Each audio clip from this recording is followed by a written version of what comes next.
question I want to ask is then present to you is what is Gulf offering Australia and the rest of the world? And the second question is when and why should you be interested in Gulf? I think a lot of speakers leading to this have basically highlighted a lot of potential in PNG, but really it's in Gulf, if you look at it. Okay, so at the end of this presentation, short presentation, I hope to convince you. If you're not investing in PNG yet, I will take you to Gulf. If you're in PNG, you have to shift to Gulf. Okay. First, next slide, please. Oh, okay. There you go. It's the green button. Okay, I don't have to introduce Gulf, but it's centrally located. The future that I want to point out is that my project area is 45 minutes flight to Port Moresby, to Daru, to Lae, and to the Central Islands. So I'm centrally located in this location. It's 1 hour flight to the tip of Australia and to the Indonesian border. Location is strategy. We are strategically positioned in our project. Very quickly on Gulf. Some statistics on Gulf. There's about 200,000 people in Gulf province. Our project area, Kikori district, only has about 51,000 people, very small population. But land resource, huge land. It's one of the biggest districts in PNG. Our member for Kikori is sitting here, is the Minister for Foreign Affairs and Trade, International Trade. Quickly, looking at some of the important routes in leading to Australia and up to Asian market. This is the shipping route. Major oil imports, exports coming to Australia. You have somehow a portion of Gulf is within that shipping routes. If the next one is sorry, going back, and that's the major shipping routes for container ships. So if you're shipping from the Asian markets coming down to Australia, eastern border Australia, you go through Gulf. So that is why our position is strategic in shipping routes. Next,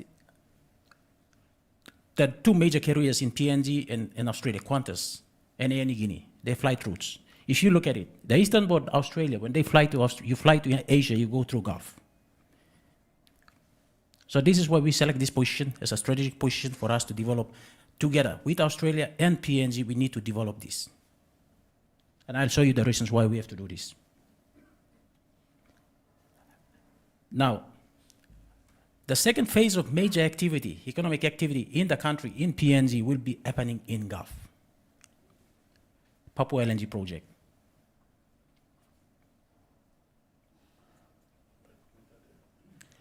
Now, resource base, natural resource base. Papua New Guinea has 89 districts. Of the 89 districts, Kikori district hosts 80% of the discovered gas reserves in the country, undeveloped gas reserves in the country.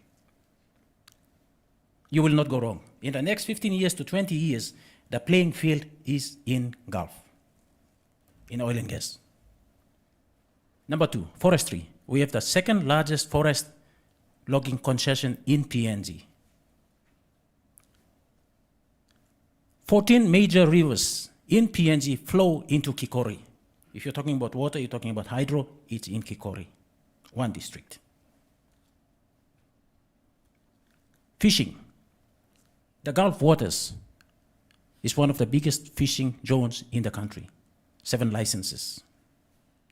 Unfortunately, I have no records of how much fish we catch, how much fish we are selling out. Coal. Maya Resources have basically discovered and are working on advancing their project on coal resources in PNG, and it's happening in Kikori district.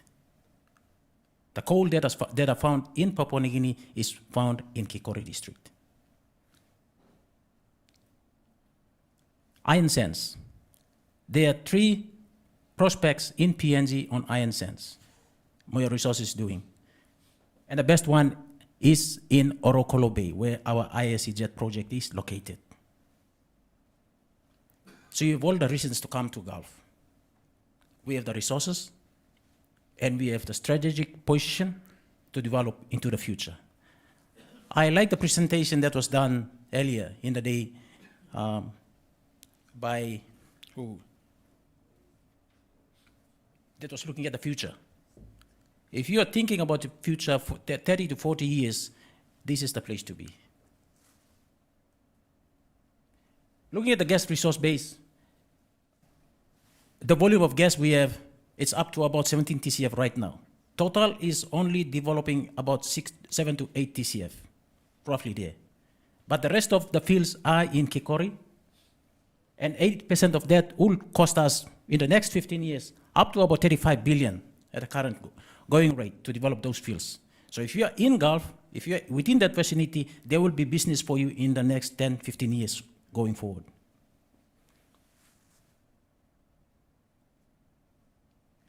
Now, government is doing some projects in Kikori, in Gulf, and the private sector. Papua LNG project is one of them, it's in Kikori. Pasca offshore field will be the first LNG project, or gas project offshore. It's in Kikori waters. And currently, we are harvesting, ROH is doing timber project in Kikori.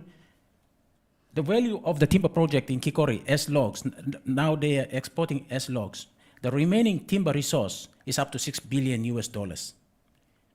By 2025, the government intends to stop all round log exports. When they stop that and go to downstream processing, you can triple or quadruple the value of the timber resource, and it will go up to over $20 billion US in Kikori.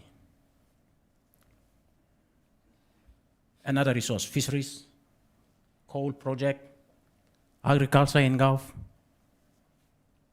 So these are all the projects that are featured in Kikori in Gulf Province. Public sector projects, government-funded projects, infrastructure projects that are happening right now. Deep sea port facility. Government last year awarded to a Chinese consortium. They are finalizing or completing the deep sea port feasibility studies as we speak. So we're looking at the location for the next alternate deep water port to Port Moresby in Gulf. The fiber optic cable going from Port Moresby up to Kutubu, across Kikori. That is the infrastructure that is waiting for us, and we will run it. We will use that facility. Phase 1 of the missing link roads from Port Moresby all the way up to the Highlands. Phase 1 has been completed. Phase 2, 3, and 4 will be completed to connect the Highlands, as Kristen has pointed out, in the next few years. That's the connectivity. And the government is pursuing free trade zone and special economic zone in Kikori. The important thing is the linkage. Our private sectors are developing and investing huge capital into developing our resources. Our government is also doing the same thing. Most of them are not talking together. So what we need to do is link those private sector projects to government-funded projects to create a linkage.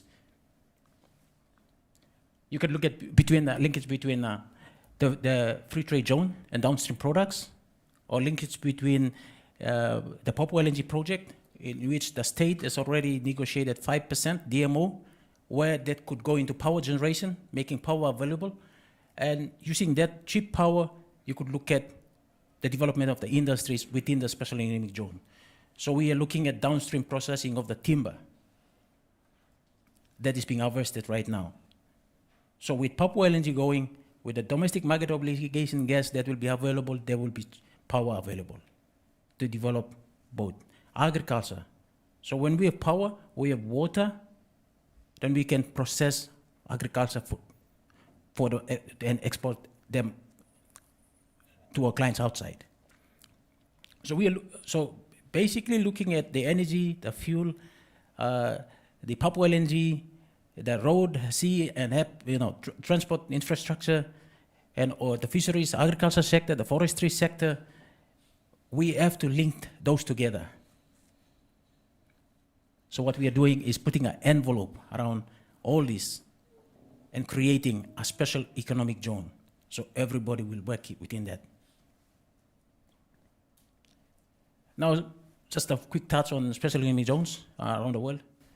I looked at this and it kind of was interesting to me was looking at what the Chinese have.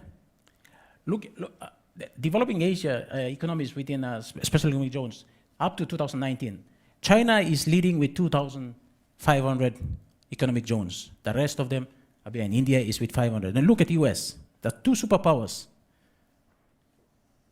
So the two superpowers have economic zones that enables them to be market leaders. When it comes to economic zones, I think Australians and Papua New Guineans shy away from it. So we need to start looking at why the Chinese and the Americans are doing it successfully, so we can curtail that to fit into our economy. This is our plan for a special economic zone in Hiu. In there, it's a 15-year development plan. We're looking at developing the deep sea port, which the feasibility study is almost complete. A airport, water supply, power from the gas from Papua LNG project, and several parks, including forestry park, fisheries park, petroleum park, and all these will take almost 10 to 15 years to develop all this.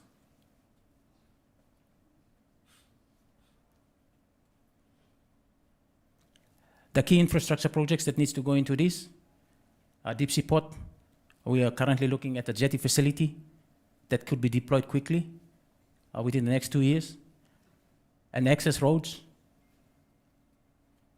international airport, starting with the with upgrading of the existing airport strip, power, water, sewage, and industrial township.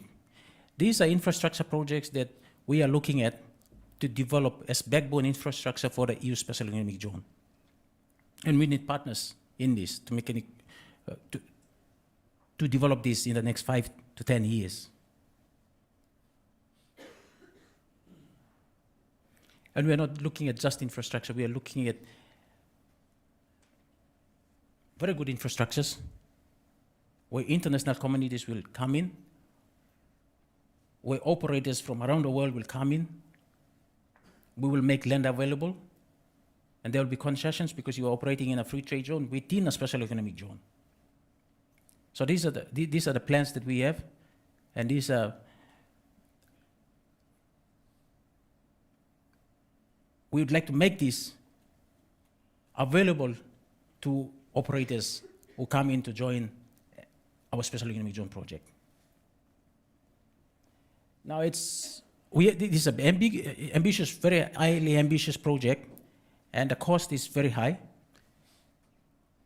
So we're looking at basically just trying to high-level cost. We are looking at the high-level costings of the project itself. It's up to about 4.5 to 5 billion over the next 15 years. And with the Papua LNG project, with the Pasca project, with a couple of the projects that are going to happen,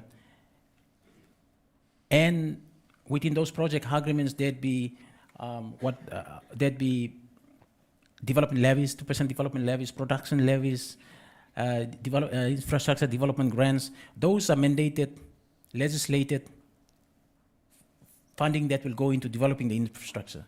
So what we are looking at is front-loading some of those to build the critical infrastructure that we need. And those infrastructure we build will be multi-user for third-party access, and everybody will use those facilities.